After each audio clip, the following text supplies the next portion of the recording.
Breaking news చూస్తున్నారు. పాకిస్తాన్ కు నిద్రలేని రాత్రులు అంటే ఏంటి చూపిస్తోంది బలూచ్ లిబరేషన్ ఆర్మీ. క్రమంగా పైచేయి సాధిస్తోంది బలూచ్.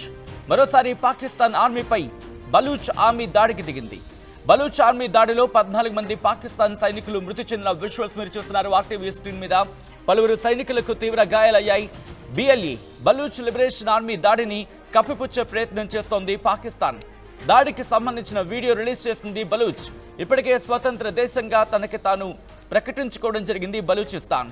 పలు ప్రాంతాలను ఇప్పటికే ఆధీనంలోకి తీసుకుంది బలూచ్ లిబరేషన్ ఆర్మీ. ఒకసారి మీరు చూడొచ్చు, a new order has been inevitable in the reason అంటూ కూడా బిఎల్ఏ చెప్పుకొచ్చింది. We tell India and other states of the region that the time has passed to believe in Pakistan's promises. Now is the time for subcontinent and the world to take decisive action against this terrorist state. Pakistan has not only been a breeding ground for global terrorists, but also a center for the state-sponsored development of deadly terrorist group like Lashkar-e-Taiba, Jaish-e-Mohammed and ISIS. And the ISI is the network behind this terrorism. And under its auspices, Pakistan has become a nuclear state of violent ideology, which is being a volcano for its own people, for the entire world. అంటూ కూడా చెప్పుకొచ్చింది. మీరు చూడొచ్చు, ఇక్కడ ఇండియాకి సంబంధించి మాట్లాడుతోంది. We tell India and other states of the reason అంటూ ఎన్ని అంశాలను ప్రస్తావించడం జరిగింది. మరి ముఖ్యంగా పాకిస్తాన్ ఉగ్రవాదులకు అడ్డగా మారిపోయింది. అక్కడే ఉగ్రవాదులకి పురుడు పోసుకోవడం జరుగుతోంది. దాంతోపాటు లష్కర్ తైబా, జైష్-e-మొహమ్మద్, హిజ్బుల్ ముజాహిద్దీన్, ఐఎస్ఐ, ఐసిస్ ఇలాంటి ఉగ్ర సంస్థలకు సంబంధించి పేర్కొన్నంటే అర్థం చేసుకోవచ్చు. ఈ నేపథ్యంలోనే కొద్ది రోజుల క్రితం ఇటు బలూచ్ లిబరేషన్ ఆర్మీ 14 మంది పాకిస్తాన్ సైనికుల్ని లేపేసింది. ఆ విజువల్ అంటే ఇక్కడ పాకిస్తాన్ ఆమె ఏమంటోంది, పాకిస్తాన్ ప్రభుత్వం ఏముంటుంది, అదేం లేదే, అదేం లేదే, అదంతా కట్టుకథలు అంటూ చెప్పుకొచ్చింది. ఈ పాకిస్తాన్కి కట్టుకథలు అనేవి బాగా ఊతపదంలా మారిపోయింది. వీళ్ళకి సాక్ష్యాధారాలతో చూపించిన, విజువల్స్తో చూపించిన అదేం లేదే, అదేం కాదే, ఇది వాళ్ళ నోటంటే వచ్చే మాట. ప్రస్తుతం బలూచ్ లిబరేషన్ ఆర్మీ ఏ స్థాయిలో పాకిస్తాన్ మీద విరుచుకుపడుతుందో మనం చూసాం. మరి ముఖ్యంగా బలూచ్ లిబరేషన్ ఆర్మీ ఎప్పుడైతే ట్రైన్ని హైజాక్ చేస్తుందో 140 మందికి సంబంధించి మాట్లాడుకునే సందర్భం, అది కాస్త 200గా మాట్లాడుకునే సందర్భం. అయితే ఇప్పుడు బలూచ్ లిబరేషన్ ఆర్మీ తన సత్తా ఏంటో చూపించే ప్రయత్నం చేస్తోంది, పట్టు బిగిస్తోంది. 2 రోజుల వ్యవధిలోని తన పకడ్బందీ ప్రణాళికతో ముందుకు వెళ్తోంది. ఇటు మీరు చూస్తుంటే కనుక క్వెటా నుంచి టువర్డ్స్ కరాచీ వైపు వచ్చే హైవే ఉంటుంది కదా, అటుగా ఈవిడ వాహనాలు వస్తే లేపేస్తోంది. కరాచీని టార్గెట్ చేస్తుంది, ఎందుకంటే గ్వాదర్ వాళ్ళ దగ్గరే ఉంది, గ్వాదర్కి సంబంధించి. దాంతోపాటు సిపెక్ అదుగో మీరు చూడొచ్చు. దాడికి సంబంధించిన విషయాలు మీరు చూడడం జరుగుతోంది. ఈ కథనం మిమ్మల్ని కాస్త కలవరపరచవచ్చు. అయితే మిమ్మల్ని కలవరపాటు గురి చేయడం ఆర్టీవీ ఉద్దేశం కాదు, కానీ ఇటువంటి కథనాలు చూసినప్పుడు కాస్త కలవరపాటు గురయ్యే అవకాశం ఉంటుంది. కాబట్టి దీనికి సంబంధించి తగిన జాగ్రత్తలు తీసుకోవాలని ఆర్టీవీ సూచించడం జరుగుతోంది. మా ప్రతినిధి రామ్దాస్ అప్డేట్స్ అందించేందుకు సిద్ధంగా ఉన్నారు. రామ్దాస్ దగ్గరికి వెళ్ళే ప్రయత్నం చేస్తున్నాను. రామ్దాస్, ప్రస్తుతం బలూచ్ లిబరేషన్ ఆర్మీ ఎలా ముందుకు వెళ్తోంది, మరి ముఖ్యంగా ఇప్పుడు ఎటువంటి వ్యూహంతో వెళ్తోంది? ప్రస్తుతానికైతే పాకిస్తాన్ ఆర్మీకి ఇది కంటి మీద కునుకు లేకుండా జరుగుతున్నటువంటి చర్య బిఎల్ఏతో. సో రకంగా పాక్ సైన్యం వారికి సపోర్ట్ చేసే వారిపై దాడి చేస్తుంటే తాజాగా క్వెట్టా మస్టుంగ్ లో అయితే ఒక అటాక్ అయితే జరిగింది. భారత్ తో జరిగిన ఘర్షణలో పాకిస్తాన్ అసలు సైనిక శక్తి ఏంటో ప్రపంచానికి అయితే తెలిసిపోయింది, కానీ బయటకు చెప్పుకునేంత శక్తి లేదు అక్కడ. అంతా డాంబికాలని స్పష్టమవుతుంది. ప్రత్యేక దేశం కోసం పోరాటం చేస్తున్న బలూచ్ లిబరేషన్ ఆర్మీ పట్టు సాధించే ప్రయత్నాలు అయితే ప్రస్తుతం అక్కడ కనబడుతుంది. అయితే అంది వచ్చిన అవకాశాలన్నీ కూడా వినియోగించుకోవాలని చూస్తుంది. ఇప్పటికే చాలా ప్రాంతాల్లో సంస్థ దాడులు చేస్తుంది. పాకిస్తాన్ సైనికులు పరుగులు పెట్టించేస్తున్న పరిస్థితి కాబట్టి సో భారీ విధ్వంసం ఎదురైనప్పటికీ ఆ దేశ ప్రజలను మభ్యపెట్టడానికి భారత్ పై విజయం సాధించామంటే ఇటు పాకిస్తాన్ సంబరాలు చేసుకుంటుంది. నిజంగా చాలా హాస్యాస్పదంగా అనిపిస్తుంది. పాకిస్తాన్ సంబరాలు, పాకిస్తాన్ వీధుల్లో మిఠాయి పంచుకోవడాలు, పాకిస్తాన్ పార్లమెంట్ లో అబద్ధాలు, పాకిస్తాన్ సోషల్ మీడియాలో ఇండియాపై ఏదో గెలిచినట్టు, ఏదో సాధించినట్టు ఈ డాంబికాలన్నీ చూస్తుంటే నిజంగా విచిత్రంగా ఉంది. అంతెందుకు లండన్ లో కూడా సంబరాలు చేసుకుంటున్నారు పాకిస్తాన్ లో. సరే, ఇక్కడ ఇదంతా ఎందుకు చెప్తున్నానంటే ప్రస్తుతం ఈ సంబరాల వేదికనే గొడవకు దారితీసింది క్వెట్టాలో. క్వెట్టాలో అక్కడ జనరల్ గా క్వెట్టాలో బలంగా ఉంటుంది బలూచ్ లిబరేషన్ ఆర్మీ, అది పూర్తిగా బలూచిస్తాన్ ప్రాంతం. అక్కడ బిఎల్ఏకు పాక్ సైనికాన్ని మధ్య ఘర్షణ జరిగింది. పాకిస్తాన్ సైన్యం రక్షణలో ఒక ఈవెంట్ చేశారు. మనం ఏదో ఇండియా మీద గెలిచాం, బాగా సాధించామంటూ గొప్పలు పోతూ అక్కడ స్థానికంగా ఎమ్మెల్యే అలీ మదద్ జట్టకు ఒక ఈ ఈవెంట్ చేశాడు. భారత్ పై గెలిచినందుకు సంబరాలంట అవి. సో ఆ రకంగా మునీర్ మెంగల్ రోడ్ లో ఆయన ఈవెంట్ చేసినప్పుడు ఒక గ్రెనేడ్ దాడి జరిగింది. ఇదంతా బిఎల్ఏ వాళ్ళకి నచ్చట్లేదు. అసలు వీళ్ళు పీకిందేంటి, వీళ్ళు చేసిందేంటి, భారత్ పై వీళ్ళు గెలవడం ఏంటంటూ బలూచిస్తాన్ అప్పటికే మండిపడుతుంది. పూర్తిగా భారత్ కు మద్దతు తెలుపుతుంది. ఇది అందరూ తెలిసిందే.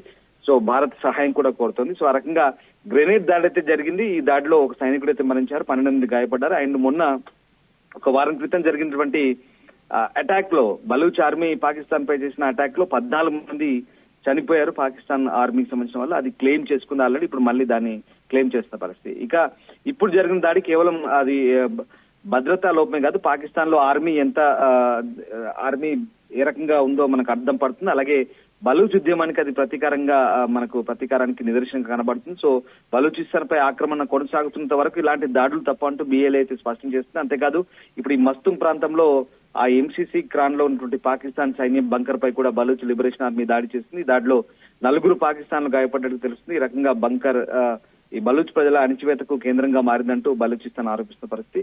సో ఆ రకంగా బిఎల్ఏ దాడిని ప్రతీకార చర్యగానే అక్కడ ప్రజలు అభివర్ణిస్తున్నారు. బలూచ్ ప్రజల గౌరవం భద్రతతో చెలగాటమాడితే ఇక్కడ నుంచి సహించబోమంటున్నారు. పాకిస్తాన్ కి హెచ్చరికలు జారీ చేస్తున్నారు, ముచ్చెమటలు పట్టిస్తున్నారు, అసలు పరుగులు పెట్టిస్తున్నారు బలూచ్ లిబరేషన్ ఆర్మీ.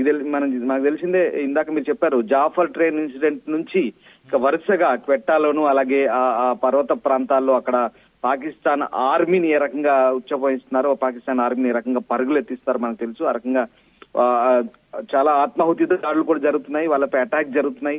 పాకిస్తాన్ ఆర్మీకి నిజంగా అది కోలుకోలేని దెబ్బ. సో ఆ రకంగా ప్రస్తుతానికైతే బలూచ్ లిబరేషన్ ఆర్మీ చెందిన జియాండ్ ఆర్మీ ప్రతినిధి జియాండ్ అనే వ్యక్తి ఒక ప్రకటన అయితే విడుదల చేశారు. బలూచిస్తాన్ లో ఎక్కడా పాకిస్తాన్ సైన్యానికి భద్రత లేదని ప్రపంచానికి తెలుసని చెప్తున్నారు. సో బలూచ్ ప్రజల మద్దతు ఎప్పటికీ ఈ ఉద్యమవాద వేర్పాటువాదానికి సంబంధించి కాదు, ఇది కేవలం ప్రజా మద్దతుతో నడిచే ఉద్యమంగా అంటారని చెప్తున్న పరిస్థితి. సో ఇప్పటికే మీకు తెలిసింది బలూచ్ ని బిఎల్ఏని పాకిస్తాన్ అటు అమెరికా టెర్రరిస్ట్ గ్రూప్ గా ముద్ర వేసిన పరిస్థితి. కానీ వాళ్ళు చెప్తున్న మాత్రం ఇది ఫ్రీడమ్ ఫైటర్, మాది స్వతంత్ర ఉద్యమం అంటూ చెప్తున్న పరిస్థితి. ఎక్కడికక్కడ పూర్తిగా అణిచివేస్తున్నారు, బలూచిస్తాన్ ప్రజల్ని అణిచివేస్తున్నారు. ఇక్కడక్కడ పూర్తిగా ఆ ప్రాంతాన్ని అంతా కూడా దోచుకుంటున్న పరిస్థితి. దీన్నే ఇప్పుడు బలూచ్ ప్రజలు వ్యతిరేకిస్తున్న పరిస్థితి కనబడుతోంది. ఇప్పుడు ఉద్యమాన్ని మరింత ఉధృతం చేస్తున్నారు. ఇది పాకిస్తాన్ ఆర్మీకి మరింత తలనొప్పులు చేస్తోంది. సో మొత్తం మీద పాకిస్తాన్ చేతుల్లోంచి బలూచిస్తాన్ జారిపోయింది. నిన్ననే వాళ్ళు స్వతంత్ర దేశంగా ప్రకటించుకున్నారు. వాళ్ళ సంబంధించినటువంటి జాతీయ చిహ్నాన్ని ప్రకటించుకున్నారు, జాతీయ జెండాను ప్రకటించుకున్నారు. తమను గుర్తించమంటూ యునైటెడ్ నేషన్స్ లో కూడా అభ్యర్థన పెడుతున్న పరిస్థితి. సో ఇప్పటికే భారత్ ను కూడా కోరుతున్నారు, తమ రాయబార కార్యాలయాన్ని అక్కడ ఈ ఢిల్లీలో ఏర్పాటు చేసుకుంటామంటూ చెప్తున్న పరిస్థితి. సో ఎక్కడికక్కడ ప్రస్తుతం ఈ 1.5 కోటి జనాభా బలూచిస్తాన్ లో పాకిస్తాన్ లో ఇది అతిపెద్ద ప్రాంతము. ఎక్కువగా సహజ నిక్షేపాలు ఉంటాయి, బొగ్గు ఉంటుంది, బంగారం ఉంటుంది, సహజ నిక్షేపాలు, సహజ వాయు నిల్వలు ఉన్నాయి, అపారంగా ఉంది. తమ ప్రయోజనాలు ఎక్కడ తమకు దక్కట్లేదని స్థానికుల వాదన. పైగా 14 మంది దాడి తర్వాత పాకిస్తాన్ ఆలోచనలో పడింది అనుకోవాలా? ఎందుకంటే ఒకరు కాదు ఇద్దరు కాదు, ఏకంగా 14 మందిని పాకిస్తాన్ సైనికులను కోల్పోయింది. దాంతోపాటు తన వ్యూహం ఇటు బిఎల్ఏని కట్టడి చేయడంలో తన వైఫల్యం ఇక్కడ క్లియర్ కట్ గా కనిపిస్తోంది. సో ఇన్ని కనిపిస్తున్నాయి కాబట్టి పాకిస్తాన్ ఆలోచనలో పడుతుందా, లేకపోతే ఇంకా తన మొండి వైఖరి తన సైన్యాన్ని నమ్ముకోవడమా, లేకపోతే తన పిచ్చి ప్రణాళికను నమ్ముకొని ముందుకు వెళ్లే ప్రయత్నం చేస్తుందా? పాకిస్తాన్ మొదటి నుంచి కూడా అణచివేత కార్యక్రమాన్ని మొదలు పెడుతుంది. బలూచిస్తాన్ లో భయోత్పాతాన్ని సృష్టిస్తోంది, అక్కడ మానవ హక్కులు హరిస్తోంది. ఇక్కడ మనకు BYA అని కూడా ఒకటి ఏర్పడింది, అక్కడ బలూచిస్తాన్ యాంగ్చి ఆర్గనైజేషన్ అంటే ఒకటి ఏర్పడింది. అక్కడ వాళ్ళంతా కూడా పూర్తిగా మానవ హక్కులను కాలరాస్తున్నారు. అక్కడ గిరిజనులని పూర్తిగా హింసిస్తున్నారు. బలూచిస్తాన్ లో అనేక హింసా కార్యక్రమాలు పాకిస్తాన్ చేస్తుంది. అది ఇక చైనా సహకారంతో మీకు తెలిసిందే, అక్కడ ఏదో కారిడార్ కూడా కట్టారు. So Pakistan China corridor సిపెక్. So ఆ రకంగా అది వాళ్ళకి ఎలాంటి ప్రయోజనం లేదు, అనేక రకాలుగా వాళ్ళను పూర్తిగా దోచుకుంటున్న పరిస్థితి కనబడుతోంది. సో చాలా మందిని జైలులో పెట్టి హింసిస్తున్నారు కూడా. సో ఆ రకంగా నాన్ స్టాప్ వార్ అయితే కొనసాగుతుంది. ఇప్పటికే బలూచిస్తాన్ లోని పలు చోట్ల పాకిస్తాన్ ఆర్మీపై బిఎల్ఏ దాడులు చేస్తుంది. పాకిస్తాన్ పోలీస్ స్టేషన్లను స్వాధీనం చేసుకుంటుంది, హైవేలను నిర్బంధిస్తుంది, పాకిస్తాన్ పోలీసులకు ఖైదు చేస్తుంది. పాక్ ఆర్మీ ఇన్ఫార్మర్లను బిఎల్ఏ ఫైటర్స్ అదుపులోకి తీసుకుంటున్నారు, ఎక్కడికక్కడ దాడులు చేస్తున్నారు, బాంబులతో పాక్ ఆర్మీ వాహనాలను పేల్చివేస్తున్నారు. సో ఇందాక మీకు చెప్పాను. సో 1.5 కోటి జనాభా ఉన్నటువంటి వీళ్ళంతా కూడా ప్రస్తుతం పాకిస్తాన్ ప్రభుత్వం తమపై రాజకీయంగా కక్ష తీర్చుకుంటుందనే ఆవేదన వీళ్ళ కడుపు మంట నుంచి పుట్టిందే ఈ బలూచ్ లిబరేషన్ ఆర్మీ. సో ఖచ్చితంగా బలూచిస్తాన్ స్వతంత్ర దేశంగా ప్రకటించిన డిమాండ్ తో ఆల్రెడీ 25 ఏళ్ల కింద ఏర్పాటైంది ఈ సంస్థ. సో ఆ రకంగా పాకిస్తాన్ ఇరాన్ మధ్య విభజించిన ఇరానియన్ జాతి సమూహమే ఇది బలూచ్. సో ఈ రకంగా ఈ ప్రావిన్స్ అంతా కూడా పూర్తి స్థాయిలో ఇప్పుడు పాకిస్తాన్ పై పోరాటానికైతే సిద్ధమవుతున్న పరిస్థితి. సో రకంగా అయితే పాకిస్తాన్ ప్రభుత్వం అయితే బలూచ్ చేసిన దాడులను ఉగ్రవాద దాడులుగా అభివర్ణిస్తుంది. క్వెట్టాలో భద్రతను కట్టుదిట్టం చేస్తుంది. రోడ్ల మూసివేతల ద్వారా నగరాన్ని గుప్పిట్లకు తీసుకున్న పాకిస్తాన్ అన్న మాటకి సంబంధించి ఒకసారి వచ్చే ప్రయత్నం చేస్తాను. ఇప్పుడు పాకిస్తాన్ తరం అవుతుందా? ఎందుకంటే ఒక పక్క భారత్తోని సత్తా చాటుకునే ప్రయత్నం చేసింది, కానీ పూర్తిగా వైఫల్యమైంది, పూర్తిగా ఫెయిల్ అయింది. ఇప్పుడు బలూచిస్తాన్ ఆర్మీ విషయంలో కూడా అదే ప్రగల్భాలు పలుకుతోంది. చైనా అండ చూసుకుని ఇక్కడ మురిసిపోతుందా, లేకపోతే చైనా అండ చూసుకుని ఇక్కడ ముందడుగు వేసే ప్రయత్నం చేయబోతోందా పాకిస్తాన్? ఇక్కడ ప్రస్తుతానికైతే అంటే ఇక్కడ చైనాని కారిడార్ ద్వారా, వాణిజ్య కారిడార్ ద్వారా పూర్తిగా బలూచ్ ప్రాంతానికి అనుసంధానిస్తూ చైనాని ఇన్వాల్వ్ చేయడం ద్వారా పాకిస్తాన్ పెద్ద కుట్రే పడింది. ముఖ్యంగా అక్కడ ఉన్నటువంటి గదర్ పోర్ట్ ను చైనా సహకారంతో నిర్మించడం ద్వారా అక్కడ నుంచి పూర్తి స్థాయి రవాణాను సముద్ర మార్గ వాణిజ్యాన్ని పూర్తిగా చైనా దాకా రవాణా చేయడం ద్వారా అక్కడ పూర్తిగా చైనీలో ఇన్వాల్వ్మెంట్ చేసింది. మీకు ఒక విచిత్రం ఏంటంటే గదర్ పోర్టు పరిసర ప్రాంతాల్లో అసలు బలూచ్ ప్రజలనే అనుమతి లేదు. అక్కడ వాళ్ళనే అక్కడి ప్రజల్ని విదేశీయులాగా పరిగణించే పరిస్థితి ఉంటుంది. అంటే ఆ రకంగా ప్రస్తుతానికైతే పాకిస్తాన్ ఇప్పుడు ఒక ఆరోపణ చేస్తుంది. ముఖ్యంగా పాకిస్తాన్ చేస్తున్న ఆరోపణ ఏంటంటే బలూచ్ ఉద్యమానికి విదేశీ శక్తుల మద్దతు ఉంది. అంటే ఎవరు?